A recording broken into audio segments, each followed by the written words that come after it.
Bueno, buenos días, buenas tardes, bienvenidos, bienvenidas a la clase teórica de teorías psicológicas. Esta es nuestra octava clase y en esta clase nosotros vamos a comenzar a trabajar la unidad 5 del programa, que corresponde a la teoría sociohistórica de Lev Vygotsky.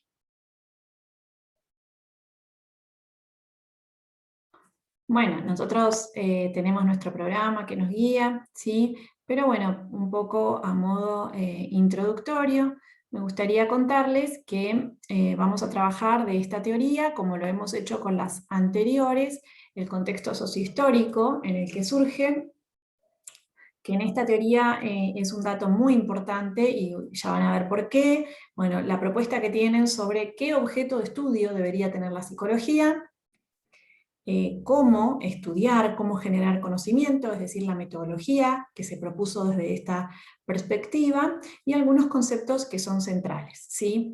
Conciencia, procesos psicológicos elementales, procesos psicológicos superiores, herramientas de mediación simbólica, signos y herramientas, internalización y la ley de doble desarrollo, y la relación e interdependencia entre pensamiento y lenguaje, ¿sí? Un poquito de estos son todos los temas que vamos a ir trabajando. Bien, para ubicarnos un poquito en el tiempo y en el espacio, vamos a retomar nuestro mapa mundi, ¿sí? Y nosotros habíamos trabajado, bueno, el surgimiento de la psicología con el primer laboratorio de Leipzig, ¿sí? Dirigido por Wundt en 1880 más o menos. ¿Sí? Después nos fuimos a Estados Unidos y allí habíamos visto en 1920 el surgimiento del conductismo, y luego seguimos en el tiempo hasta la psicología cognitiva, que llega hasta nuestros días, y luego volvimos a trabajar, como volvimos en el tiempo para atrás, y al viejo continente de nuevo, porque trabajamos la perspectiva genética de Jean Piaget, que tiene origen más o menos en 1920, y ahora más o menos por esa misma época, ¿sí? Más o menos por 1920, surge esta escuela, esta teoría, que la vamos a ubicar en Rusia, ¿sí? El autor más importante que tuvo esta escuela, o esta teoría, se llama Lev Vygotsky, y bueno, Lev Vygotsky fue una persona bueno, que comenzó siendo ya un niño con muchas posibilidades, muchas capacidades, y que tuvo una vida productiva, digamos, muy productiva, pero muy breve, ¿sí? Si ustedes ven ahí, la fecha que está es la fecha en la que él vivió. Vivió solamente 38 años, pero escribió muchísimo, y se dice, bueno, que hasta el día de hoy no conocemos todos los textos que escribió Vygotsky. Bien, bueno. Vygotsky, bueno, les conté un poquito antes, había nacido en Rusia, él fue un joven prodigio, él era judío también, él recibió muy buena formación, y bueno, él propone para la psicología como objeto de estudio la conciencia, ¿bien? Pero vamos a hacer una distinción y vamos a hacer un poquito de memoria también, porque nosotros habíamos dicho que Wundt, ¿sí? En ese primer laboratorio del que habíamos hablado, también proponía la conciencia como primer objeto de estudio. Bueno, en este caso, Wundt propone que la psicología debería estudiar la conciencia, pero desde una óptica distinta. Él ya no está pensando como en elementos, él está pensando en una totalidad, ¿sí? Y va a decir, bueno, va a definir de varias maneras esto de qué es la conciencia.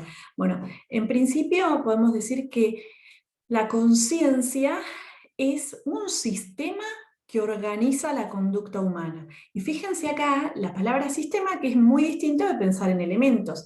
Que, a ver, yo podría pensar en los elementos que forman una lapicera, o podría pensar en el conjunto de todos estos elementos funcionando para que alguien pudiera escribir.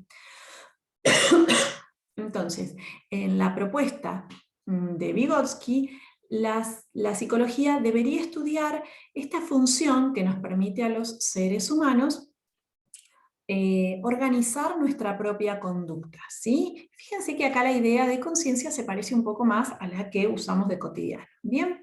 Y hay otra segunda definición que vamos a retomar más adelante, que dice que la conciencia es la comunicación social con uno mismo. Esta la vamos a dejar un poquito por ahora, porque la vamos a retomar en la clase que viene y la vamos a volver a trabajar una vez que ya tengamos más elaborados un poquito los otros elementos de la teoría, ¿sí?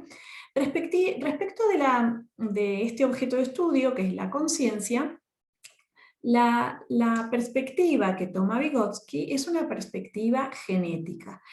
Y se va a preguntar por, bueno, ¿cómo es que se origina, cómo se desarrolla y cómo se interrelacionan los procesos psicológicos en la conciencia? ¿Bien? Perdón. Para ello va a tomar una perspectiva que vamos a llamar del materialismo histórico.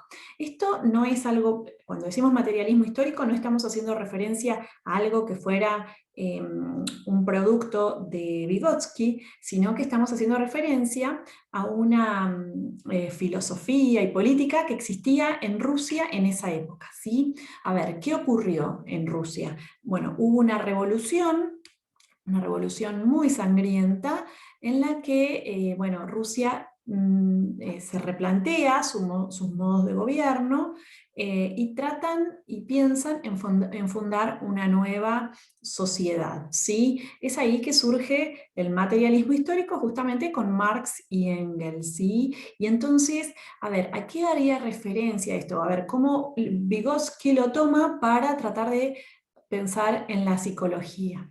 Bueno, él va a pensar que, primero que nada, hay que ver las condiciones materiales sobre las que se produce un objeto de estudio, ¿sí? En este caso la conciencia. Y también hay que pensar, por eso es materialismo, e histórico, porque también hay que pensar en las condiciones sociales e históricas en las que se produce ese nuevo conocimiento, ¿sí? Sobre la conciencia. Para los materialistas históricos, ¿sí? No hay una relación entre el sujeto y el objeto, ¿sí? Sino que ellos hablan lineal, una relación lineal, sino que ellos hablan de una dialéctica.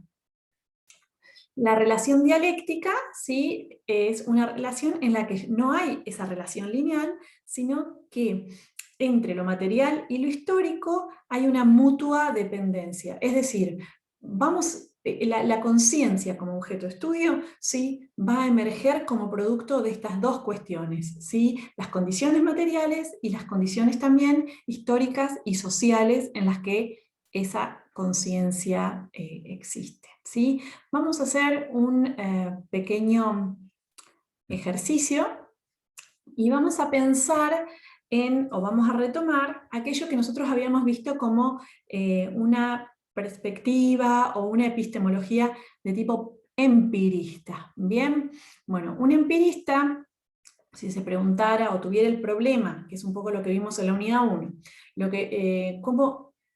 si la enseñanza virtual que ustedes están recibiendo ahora es mejor o no que la enseñanza presencial, bueno, ¿qué va a hacer? Primero va a decir, bueno, lo que valen son los resultados observables, ¿sí? Entonces, este investigador, por ejemplo, si fuera un conductista, ¿sí? O un cognitivo, lo que haría es buscar los datos de cuántos aprobados y desaprobados hay en los años de enseñanza presencial, cuántos aprobados y desaprobados hay en el tiempo de enseñanza virtual, y va a comparar los resultados y va a poder decir ahí cuál de estos modos de enseñanza es mejor, ¿sí?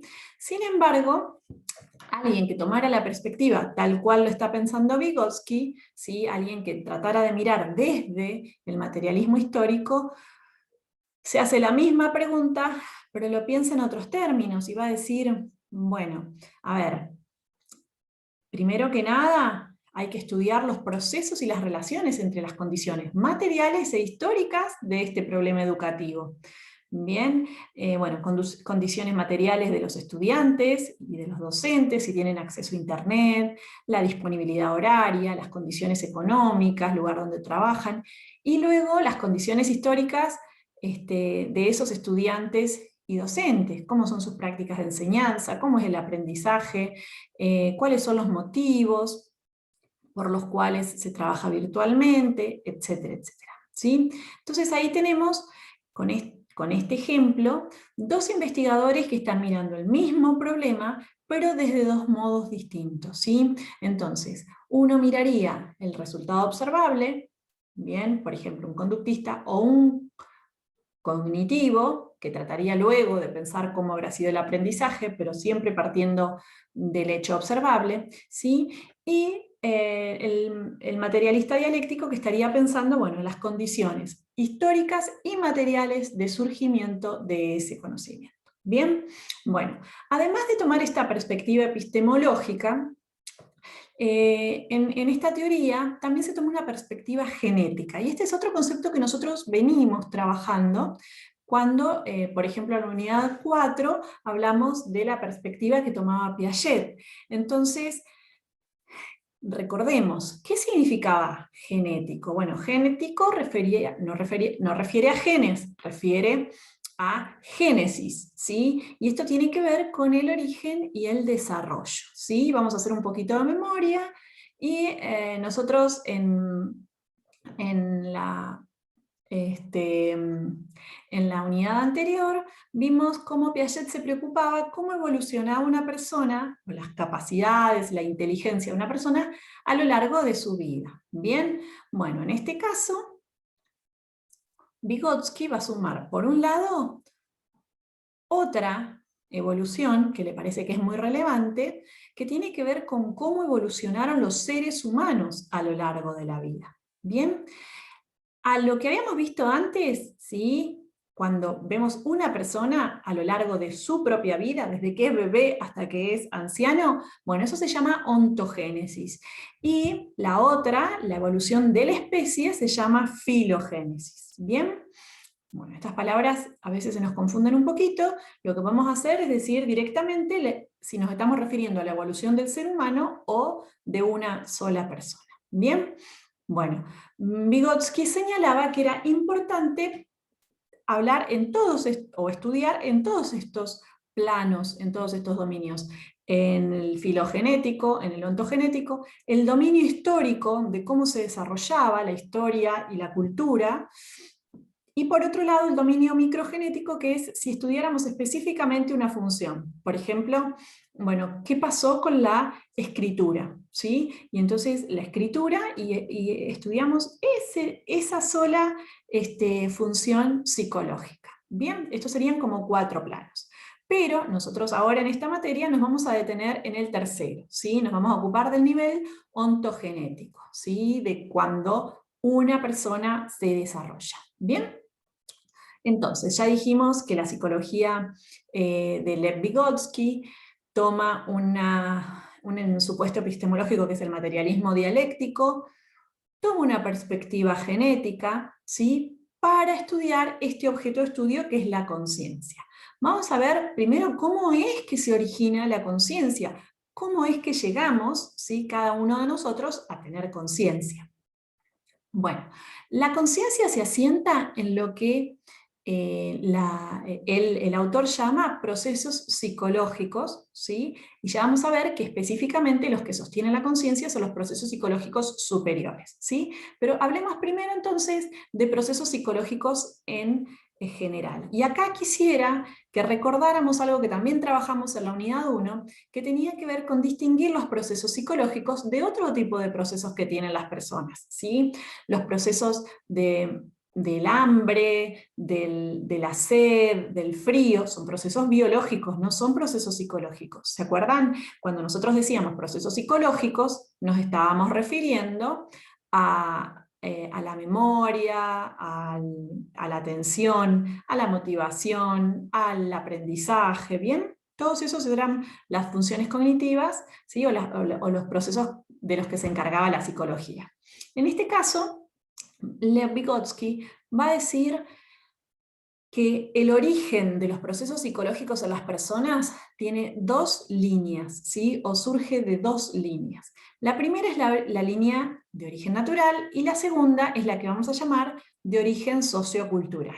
¿Bien? ¿A qué hace referencia la línea de origen natural? Bueno, la línea esa es una línea que compartimos con otros animales superiores, ¿sí? Y va a dar lugar a lo que conocemos, o lo que enseguida vamos a trabajar, como procesos psicológicos elementales. Por otro lado, hay otra línea de desarrollo que emerge del trabajo, de la organización social, de la cultura, ¿sí? Esto es la línea cultural del desarrollo. ¿Bien? Algo que extraño de dar clases presenciales es que esta parte sería algo que podríamos conversar, ¿sí? Yo diría, bueno, ¿les parece que tenemos nosotros los mismos procesos psicológicos que otros animales? ¿Sí? Normalmente cuando yo hacía esa pregunta en un aula me contestaban, bueno, yo tengo un gato que reentiende cuando yo estoy mal, o bueno, mi perro se pone contento cuando sabe que vamos a salir a pasear, no hace falta que yo diga que estoy enojada, mi perro va y se mete a la cucha, me entiende, ¿sí? Bueno, todas estas cosas, ¿sí? O todos estos temas hubiéramos conversado en una clase presencial. Y yo diría, bueno, entonces, ¿tenemos o no tenemos las personas y los animales los mismos procesos psicológicos? Bueno, ahí estaríamos un rato pensando si sí o si no, y yo les voy a contar lo que dice Vygotsky, ¿sí? Bueno, Vygotsky dice que algunos procesos psicológicos los compartimos con los animales, en especial, ¿sí? Con los primates. Bien, entonces habría, ¿sí? Desde esta línea natural del desarrollo, unas condiciones que son biológicas, ¿sí? Que tienen algunos animales y que tenemos los seres humanos. Esto hace referencia a un sistema nervioso, un cerebro y unos sistemas sensoriales de vista, de tacto, de oído, que también tienen algunos animales. Bien, de la misma manera, también tenemos, igual que los animales, algunas pautas de crecimiento y maduración biológica, de cómo se van a desarrollar desde que nacemos ese cerebro, ese sistema nervioso y esos sistemas sensoriales, ¿sí? A lo largo de nuestra vida. Bien, entonces podemos decir que con los animales compartimos atención, ¿sí? Nosotros, por ejemplo, si alguien nos llama y nosotros giramos para prestar atención al que nos llama, bueno, el animal también hace eso, ¿no es cierto? Yo le digo por el nombre y el perro me presta atención. Bien, la percepción, nosotros percibimos y los primates también perciben. Y acá las últimas tres yo quisiera explicarlas porque son tres funciones cognitivas que van a aparecer acá como, podríamos decir, muy primitivas, ¿sí? La memoria es una memoria de reconocimiento, ¿sí? Es esa memoria en la que un animal siente un olor y reconoce que se trata de un lugar donde antes estuvo, ¿sí? Por ejemplo, si yo llevo el perro a la veterinaria, la primera vez el perro entra sin problema. La segunda vez, vamos a suponer que el perro la pasó mal porque lo tuvieron que inyectar, el perro siente el olor y no quiere entrar. Entonces yo digo, ¿por qué no quiere entrar? Y porque recuerda. Los perros recuerdan, ¿sí? Pero ese recuerdo no es el mismo recuerdo que tenemos los seres humanos. Los perros tienen un recuerdo, los perros y los animales tienen un tipo de memoria que vamos a llamar acá memoria de reconocimiento, que es cuando el objeto está de vuelta adelante, lo reconoce, ¿sí? Si no, no hay memoria. Luego hay un tipo de pensamiento que estaría, o lo podríamos entender como el pensamiento ligado a una inteligencia práctica para resolver, ¿sí? Por ejemplo, algunos monos golpean con un palo un árbol para que se caigan los cocos, y luego cuando están en el piso, bueno, le pegan con una piedra, bueno, hay un pensamiento para hacer todo eso, ¿sí? Pero es limitado a esas inteligencias o a esas situaciones prácticas. Bien, no hay un tipo de pensamiento de generar hipótesis, generar planes, que ya vamos a ver que se lo vamos a reservar solamente a los seres humanos. Y por último, también hay un lenguaje en esta línea natural del desarrollo que es muy básico, ¿sí? Que es un lenguaje expresivo, que es el lenguaje con el que nacen los bebés y que tienen los animales, ¿sí? De emitir un chillido, un llanto, ¿sí? Para comunicar emociones muy básicas. Bien, es un lenguaje expresivo, no es un lenguaje en el que haya palabras o signos. Bien, bueno, entonces, ¿compartimos algunas funciones psicológicas con los animales? Bueno, sí, la verdad que dice Vygotsky que no todos los animales, porque bueno, un gusanito ya sería otra cosa, o un pececito, pero según Vygotsky, con los primates superiores compartimos esta línea natural de desarrollo. Bien, voy a aprovechar a contarles una historia de unas niñas, ¿sí? Y les voy a contar que no se sabe muy bien si esta historia es verdad o un mito. En realidad, esta historia la contamos en psicología durante muchos años, ¿sí? Como una historia real. Había un pastor, creo que era, que tenía una especie de orfanato en India, y recibe estas dos nenas que se llaman Amala y Kamala, que están ahí en la primer fotito, ¿sí? Que dormían encimadas. Estas nenas, según él cuenta, las habría encontrado en la selva y habían sido criadas por lobos. Bien, bueno, ahí tenemos un ejemplo de cómo comían las niñas, que caminaban en cuatro patas, que se manejaban de noche, tenían hábitos nocturnos, que no se vestían, nunca hablaron. Una de las nenas vivió poquito tiempo, según él, con ellos, con él y su esposa en el orfanato, y la otra niña, pues, falleció por las enfermedades que eran comunes en esa época, en ese lugar, y la otra de las nenas vivió unos años más, pero bueno, por ejemplo, nunca lograron que pudiera usar cubiertos para comer, desgarraba la comida, si otra persona tenía la comida, le saltaban y se la quitaban, mordían, no hablaban. Eh, y esta historia, ¿sí?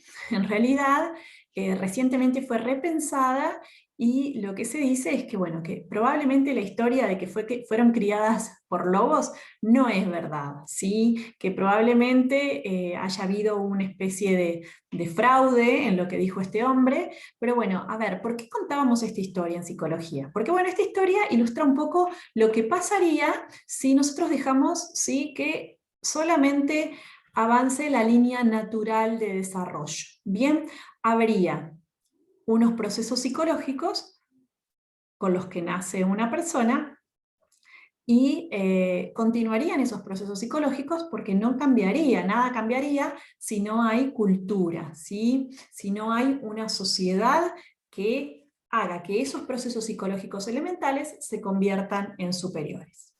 Bueno, si quieren leer un poquito más de esta historia de Amala y Kamala, que es una historia muy controversial, bueno, en la actualidad se están pensando otras cuestiones, ¿sí? Pero bueno, la historia que este hombre contó, ¿sí? Es la historia de dos niñas criadas por lobos. La ilustra de alguna manera esta línea natural de desarrollo, ¿sí? Nacemos con unos procesos psicológicos elementales y si nos criaran lobos u otros animales, bueno, continuaríamos con esos mismos procesos elementales, de una atención, una percepción muy básicas, una memoria de reconocimiento, dijimos, una inteligencia muy ligada a lo práctico y lenguaje solo expresivo, ¿sí? Solo de chillidos, de ruidos, ¿sí? Sin palabras, que es justamente lo que describían en esta historia de Amala y Kamala. ¿Cuándo o cómo es que estos procesos psicológicos elementales, ¿sí?, cambian? Bueno, esta línea natural de desarrollo se cruza con una línea cultural de desarrollo. Y acá una historia, una cosa muy interesante que toma Vygotsky es que a partir de este cruce hay una revolución, ¿sí?, a nivel de nuestros procesos psicológicos que pasan de elementales a superiores, pero es como que hay una revolución. Estos mismos de los que hablamos antes, vamos a ver que se modifican completamente. ¿Bien? Es decir, para que emerjan los procesos psicológicos superiores, tiene que haber una línea natural de desarrollo, ¿sí? Tiene que estar esa línea natural, pero también tiene que estar esta línea cultural de la que vamos a hablar ahora. Y cuando se cruzan es que se produce esta revolución que va a generar los procesos psicológicos superiores que van a sostener la conciencia. ¿Bien? Entonces, los procesos psicológicos de la línea natural del desarrollo, estos procesos psicológicos elementales, son necesarios pero no suficientes para que aparezca la conciencia.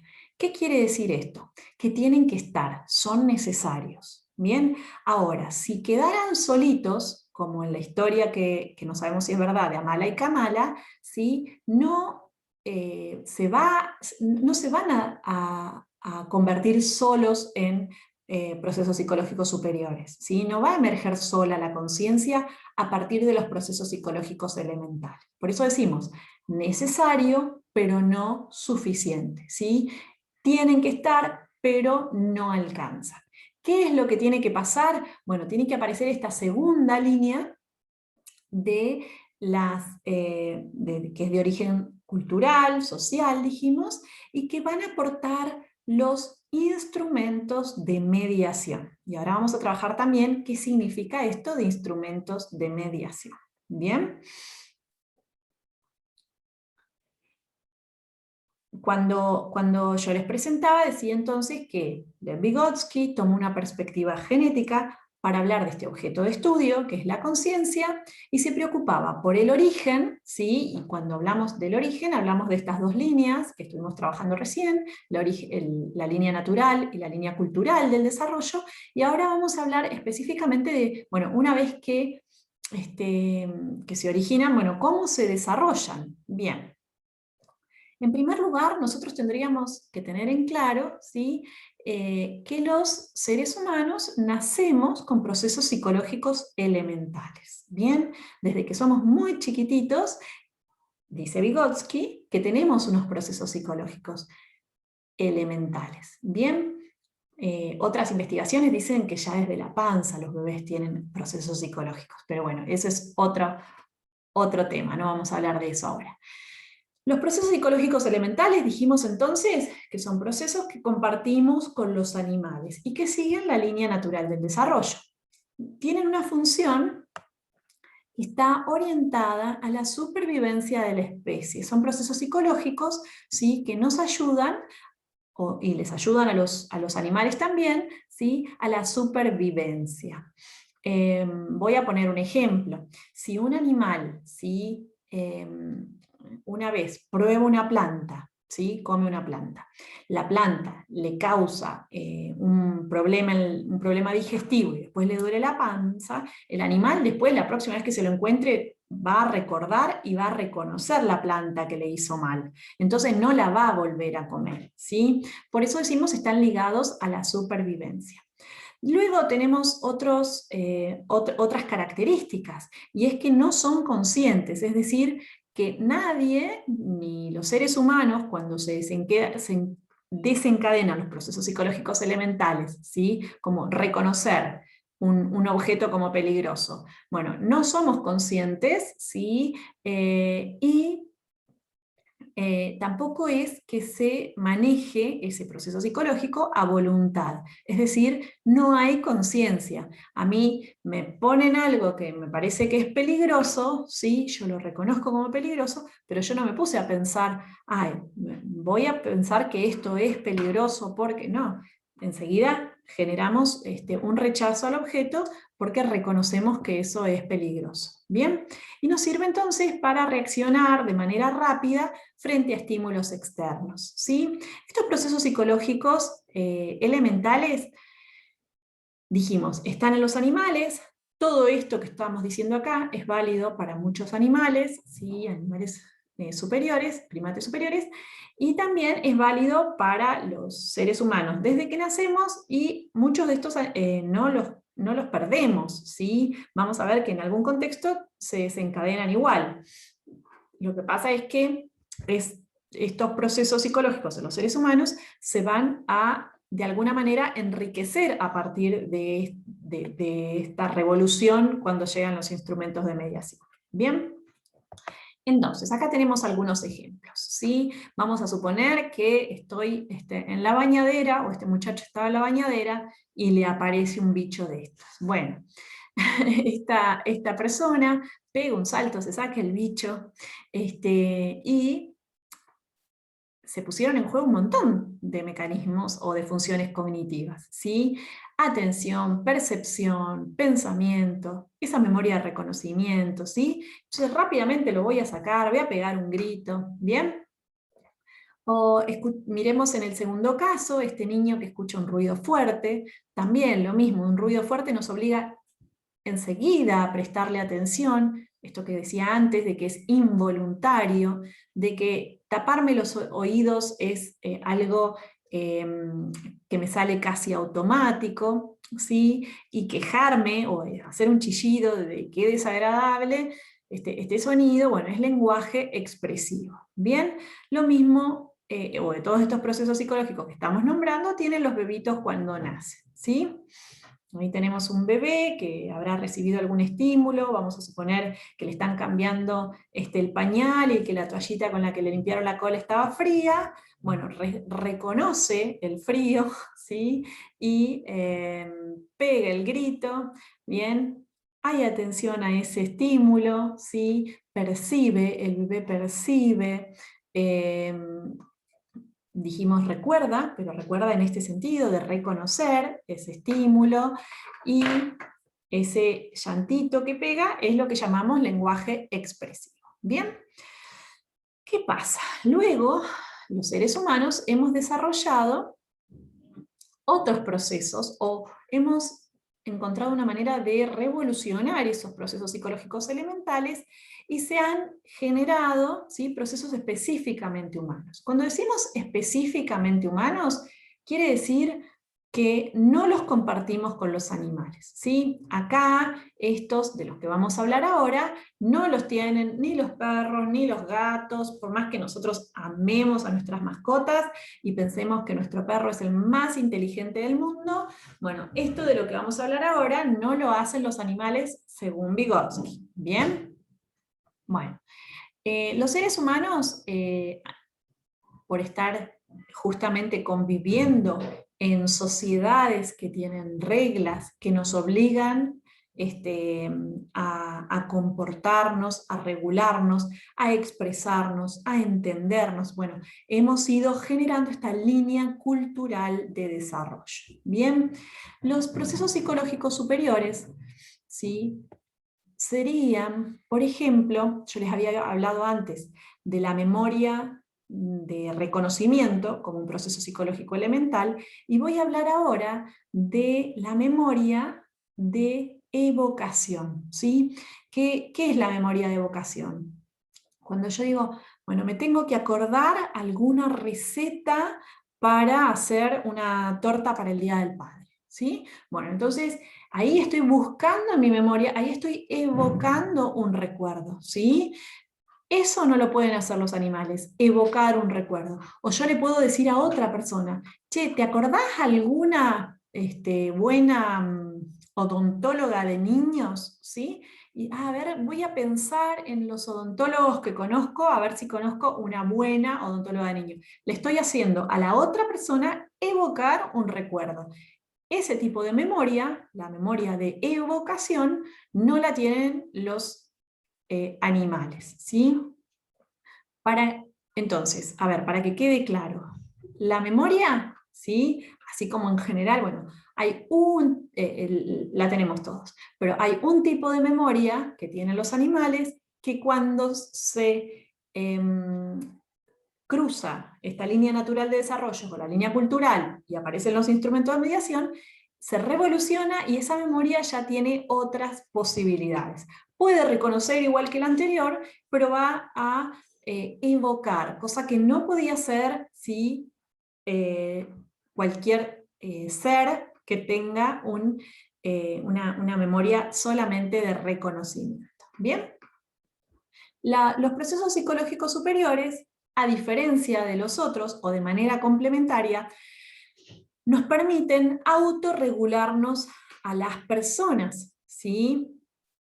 Son conscientes, son deliberados, esto que yo digo, bueno, me tengo que acordar, por ejemplo, de comprar más harina para la receta, porque si no la que tengo no me va a alcanzar. Yo me estoy diciendo a mí misma que tengo que recordar, ¿sí? Yo me estoy dando una orden o le estoy diciendo a mi memoria cómo tiene que funcionar. Por eso decimos, nos permiten autorregularnos. Bien, por otro lado, son conscientes, es decir, no se me disparan como ocurría con los procesos psicológicos elementales, que aparece el bicho y a mí se me dispara el proceso psicológico superior, sino que los procesos psicológicos superiores son deliberados, son autogenerados. Nosotros esforzadamente hacemos esto. Y por último, tienen esta característica de usar instrumentos de mediación. ¿Bien? Bueno, los procesos psicológicos superiores se pueden clasificar en procesos psicológicos superiores rudimentarios y avanzados. Bien, para entender un poquito esta distinción, vamos a tener que hacer una pausa en esto que veníamos hablando. ¿Por qué? Porque para que aparezcan los procesos psicológicos superiores, tanto los rudimentarios como avanzados, que es lo que voy a explicar enseguida, hace falta que aparezcan desde esta línea cultural de desarrollo la posibilidad de apropiarnos de instrumentos de mediación simbólica. ¿Bien? ¿Qué sería esto? Los instrumentos de mediación simbólica son los signos y las herramientas, y ahora lo voy a explicar. Bien, pero antes querría poner un ejemplo. ¿Qué es esto de proceso psicológico superior rudimentario y avanzado? Bueno, yo les había contado que a veces ¿sí? Un mismo proceso se va revolucionando. Entonces, en los procesos psicológicos elementales yo hablaba de un lenguaje expresivo, ese lenguaje de llanto, de chillido, ¿sí? De ruidos vocales. Bien, en cambio, cuando un bebé ¿sí? Empieza a aprender palabras, ¿sí? Aparece el lenguaje oral. Puede llamar a su mamá, puede decir que no, ¿sí? Que son las primeras palabras que aparecen. Mamá, papá, no, agua. ¿Sí? Empiezan a aparecer estas palabras, ¿sí? Que son signos, son instrumentos de mediación, y aparece así el lenguaje oral. Bien, luego, más tarde, cuando haya una enseñanza sistemática, ¿sí? Como a los 6 años en nuestra cultura, aparece el lenguaje escrito, ¿bien? Que es ese mismo lenguaje otra vez revolucionado, ¿sí? Por eso decimos que los procesos psicológicos superiores, ¿sí? Son rudimentarios, si en el caso del lenguaje oral, y avanzados en el ejemplo, el lenguaje escrito. Bien, pero volvamos un poquito a este tema de instrumentos de mediación. Los instrumentos de mediación son los que provee la cultura, ¿sí? Son, por un lado, las herramientas, y las herramientas materiales, ¿sí? Son más bien físicas y nos sirven a las personas para modificar el exterior, ¿sí? Un ejemplo de eso es, por ejemplo, una pala o un martillo.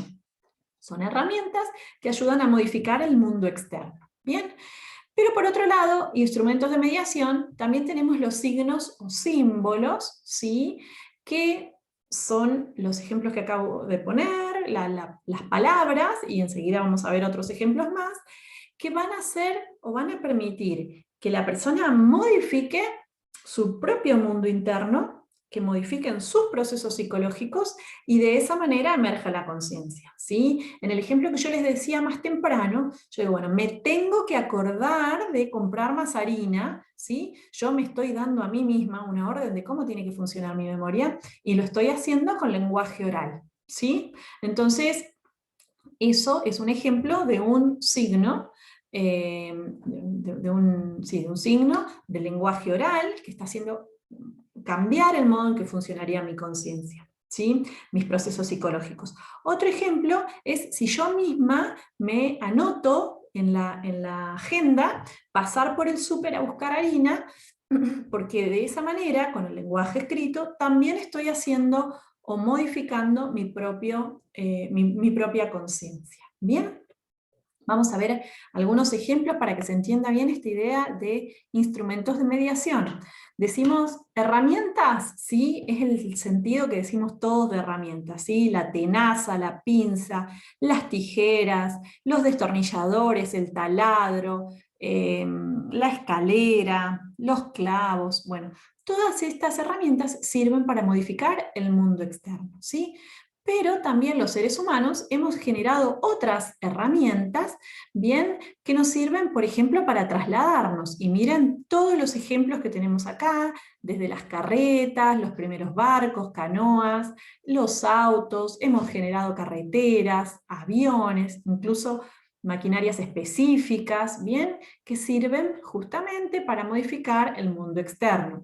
Y por otro lado, también tenemos acá otro tipo de artefactos, dice Vygotsky, como pueden ser los abanicos, el celular, las máquinas para lavar la ropa, bien, son todas herramientas físicas, son artefactos que han sido generados por la cultura, pero para modificar el mundo externo, bien.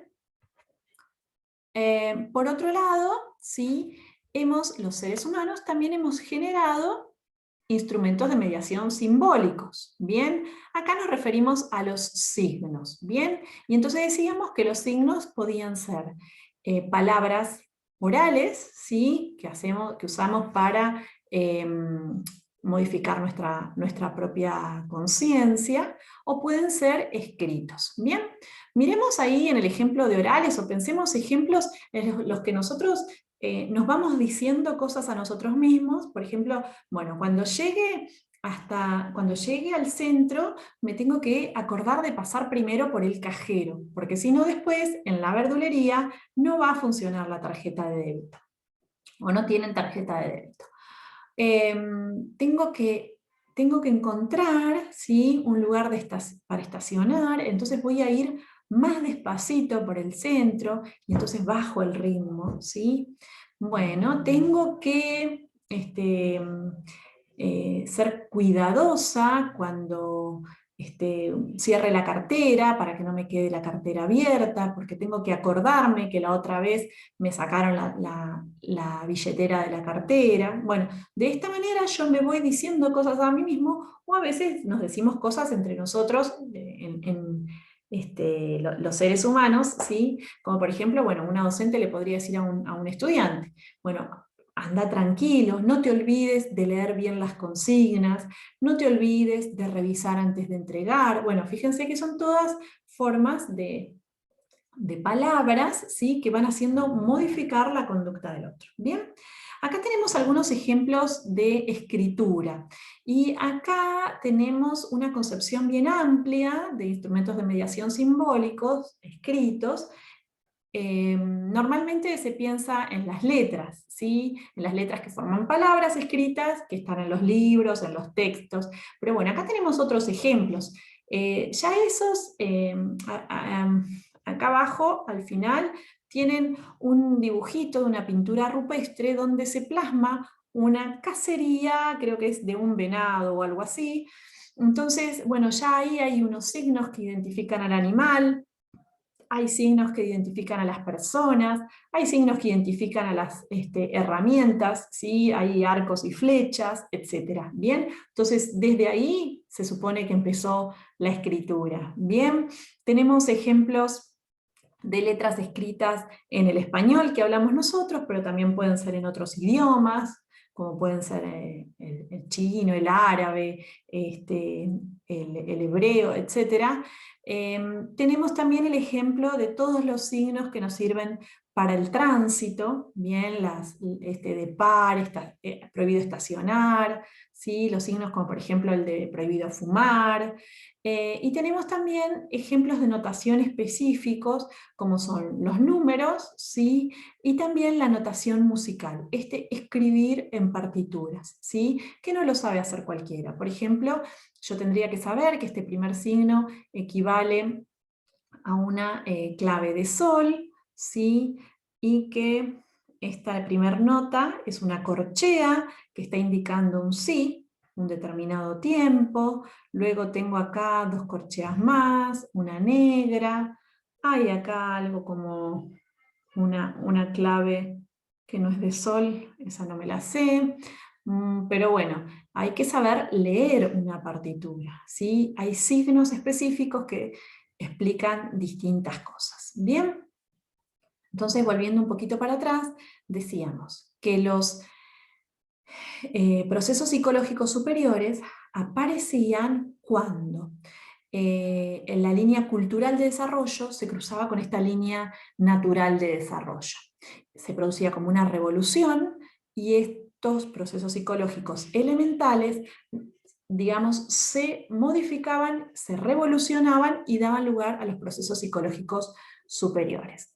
Dijimos que los procesos psicológicos superiores podían ser rudimentarios, ¿sí? Y para adquirir estos procesos psicológicos rudimentarios, las personas normalmente están en sociedad. Sería lo que no les había pasado a Mala y Kamala, que se habían quedado viviendo con los lobos, ¿sí? Cuando un bebé está en una familia, en un contexto con otras personas, las otras personas le enseñan, le transmiten, ¿sí?, el significado de las palabras. Por eso nosotros aprendemos el idioma del lugar donde nacemos, de nuestra familia, y no aprendemos otro idioma. Nos hacen practicar, ¿no es cierto? Cuando nos dicen, bueno, papá, a ver, que diga papá, no, que diga el nombre de la tía. Bueno, fíjense cómo hay todo un contexto que está tratando de hacer que ese bebé hable, ¿sí? Sí, le gusta, a ver, le vamos a poner un vasito nuevo y le vamos a mostrar el vasito. ¿Le gusta o no le gusta? Me parece que hace cara que no le gusta. Bueno, entonces el bebé hace así y entonces aprende. Empieza, no, dijo que no le gusta, ¿sí? Y entonces ahí le están enseñando a hablar, ¿sí? Que ya vamos a ver la semana que viene cómo se internalizan los signos, ¿sí? Pero normalmente en un contexto familiar se transmite el lenguaje oral, en un contexto eh, informal, podría llamarse, se transmite el lenguaje oral y todos nosotros y nosotras aprendemos a hablar por el hecho de estar en una familia, en un contexto social que nos brinda unos signos, que son las palabras, con unos sentidos, ¿sí? Bien, pero estos procesos psicológicos rudimentarios que tienen que ver con el lenguaje oral, ¿sí?, todavía pueden sufrir una nueva revolución y dar lugar a los procesos psicológicos avanzados. ¿Cuándo? Cuando vamos a la escuela, cuando vamos a lugares donde hay enseñanza sistemática, ¿sí?, de la escritura y la lectura, ¿sí? Entonces, normalmente los niños y las niñas, en lo que es nuestra cultura, aprenden a leer y escribir cuando comienzan a ir a la escuela, y estoy usando la palabra escuela en sentido amplio. Se podría tomar la última sala del nivel inicial, donde ya se comienzan con algunos conceptos de la lectoescritura, y hay una enseñanza deliberada y sistemática, ¿sí? Hay un docente que está intentando transmitir estos saberes, estos signos a sus estudiantes, a sus niños y a sus niñas, y lo hace de manera sistemática, siguiendo un método, ¿bien? La mayoría de nosotros, bien, voy a poner otro ejemplo, para no quedarnos solo con el lenguaje oral y el lenguaje escrito. La mayoría de nosotros, por ejemplo, sabe cantar, ¿sí?, puede cantar una canción, y eso estaría a nivel de un proceso psicológico superior rudimentario, ¿sí? Por ejemplo, yo escucho una canción y la recuerdo, ¿sí?, la puedo evocar y la puedo cantar. Bien, ahora me dicen, necesita tal persona en Jerusalén que le mandes la canción. Y yo digo, bueno, le mando un audio. No, escribile la canción. Bueno, escribir una canción implica una enseñanza que, por ejemplo, yo no tuve, de saber escribir en las partituras y decir cada instrumento musical qué tiene que ejecutar, cómo lo tiene que hacer, para que esa partitura suene igual a la canción que yo estoy cantando acá, ¿sí? Por eso los procesos psicológicos superiores avanzados nos permiten salir o despegar del contexto, ¿sí?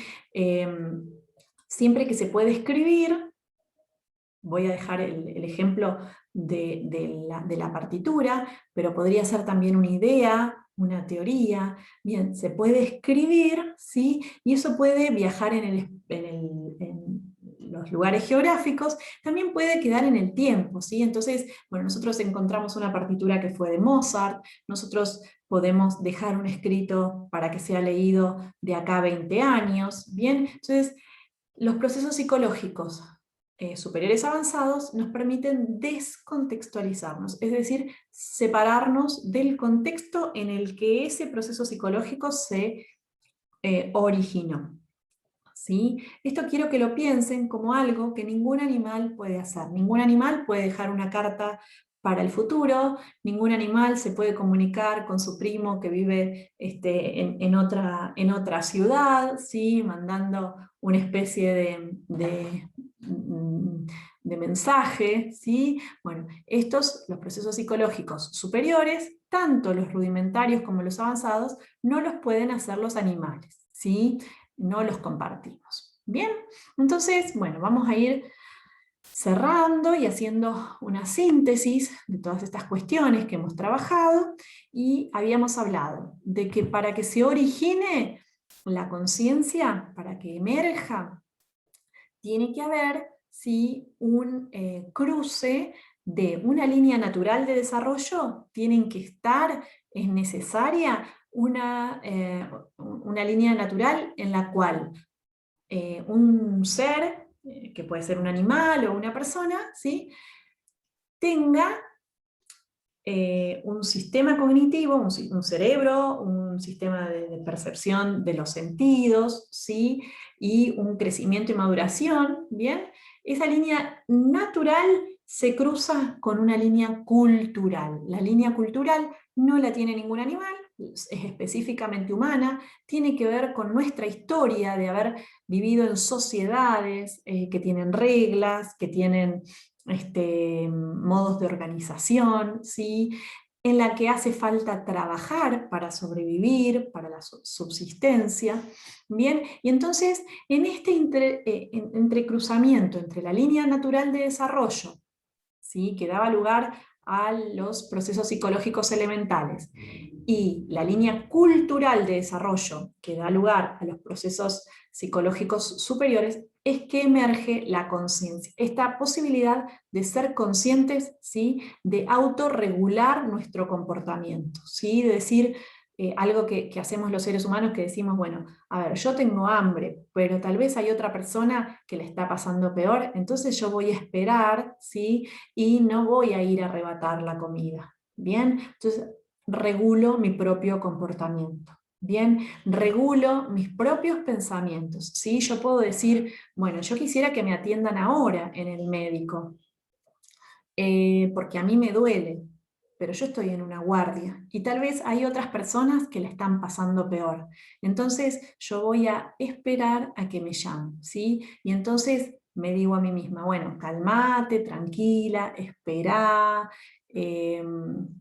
no te desesperes, ya te van a llamar, los doctores están trabajando, hay que darles tiempo, ¿bien? Y entonces de esa manera regulamos nuestros propios pensamientos, nuestras propias ideas, nuestra propia mente, ¿bien?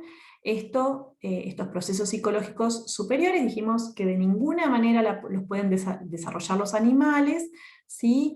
Y que van a ser fundamental, o van a emerger fundamentalmente a partir de que incorporamos signos, instrumentos de mediación semiótica. Bien, en este caso, cuando lo que se incorpora es el lenguaje oral, ¿sí?, vamos a estar hablando de procesos psicológicos rudimentarios que desarrollamos todas las personas por el hecho de convivir en sociedad, ¿sí?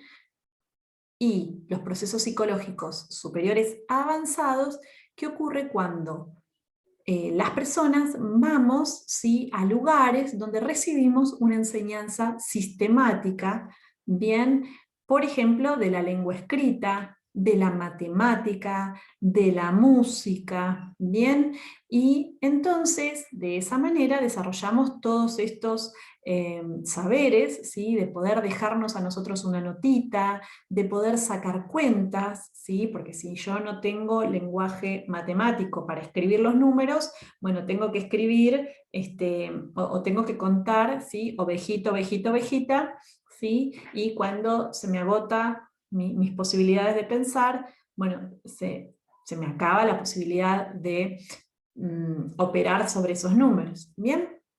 Bueno.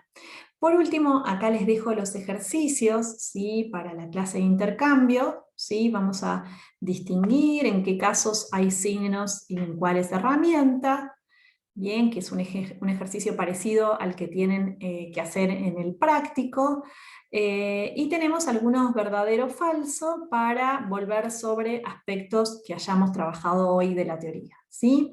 Bueno, la semana que viene es el último teórico y vamos a ver la segunda parte de esta unidad y ya vamos a cerrar el espacio de teóricos, ¿sí? Bueno, felicitaciones por haber llegado hasta acá, les dejo un beso, a cuidarse mucho y nos vemos mañana.